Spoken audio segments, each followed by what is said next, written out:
प्राचीन समय में एक कुंडलपुर नाम का नगर था, जहाँ नंदा नाम का एक ब्राह्मण अपनी पत्नी सुनंदा के साथ रहता था।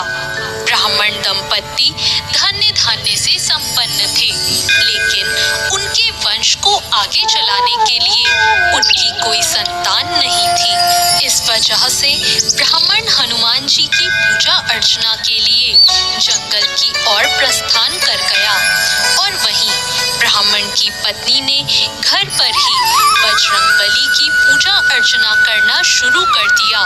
ब्राह्मण की पत्नी प्रत्येक मंगलवार का व्रत रखती और शाम को भोग बनाकर हनुमान जी को अर्पित करती और फिर स्वयं ग्रहण करती। लेकिन एक दिन मंगलवार को कोई और व्रत पड़ गया, जिसकी वजह से वह हनुमान जी का व्रत नहीं रख पाई और इसी वजह से उसने भोजन भी नहीं बनाया और हनुमान जी को भोग भी नहीं लगाया और स्वयं भी भोजन ग्रहण नहीं किया। वह अपने मन में यह प्रण लेकर सो गई कि अगली मंगलवार को वह हनुमान जी को भोग लगाकर ही अन्न ग्रहण करेगी।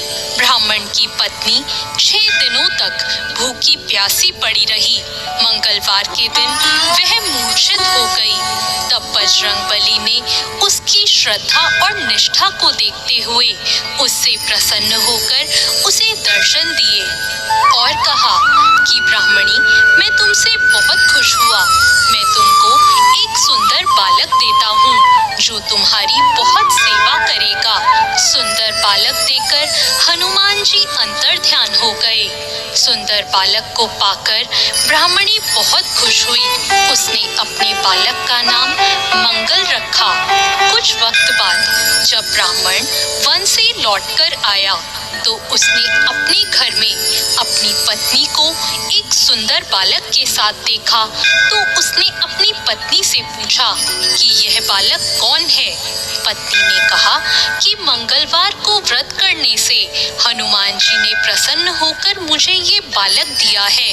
पत्नी की बात सुनकर ब्राह्मण संतुष्ट नहीं हुआ और उसने सोचा कि यह उल्टा अपने कर्म को छुपाने के लिए बहाना बना रही है। एक दिन ब्राह्मण कुएं से पानी भरने जा रहा था तो उसकी पत्नी ने कहा कि मंगल को भी अपने साथ ले जाओ। ब्राह्मण बालक को अपने साथ ले गया, लेकिन जब वापस लौटा तो बालक उसके साथ नहीं था, क्योंकि पानी भरने के बाद मंगल को नाजायज मानते हुए ब्राह्मण ने उसे कुएं में डाल दिया था। जब ब्राह्मण की पत्नी ने मंगल के बारे में पूछा तो ब्राह्मण के कुछ बोलने से पहले ही पीछे से मंगल मुस्कुराता हुआ घर आ गया। उसको देखकर ब्राह्मण आश्चर्यचकित हो गया। उस रात बजरंगबली ने ब्राह्मण को स्वप्न में दर्शन देते हुए कहा कि यह बालक मेरा बाल रूप है और तेरी पत्नी की भक्ति से प्रसन्न होकर मैंने उसे वरदान में इसे दिया है।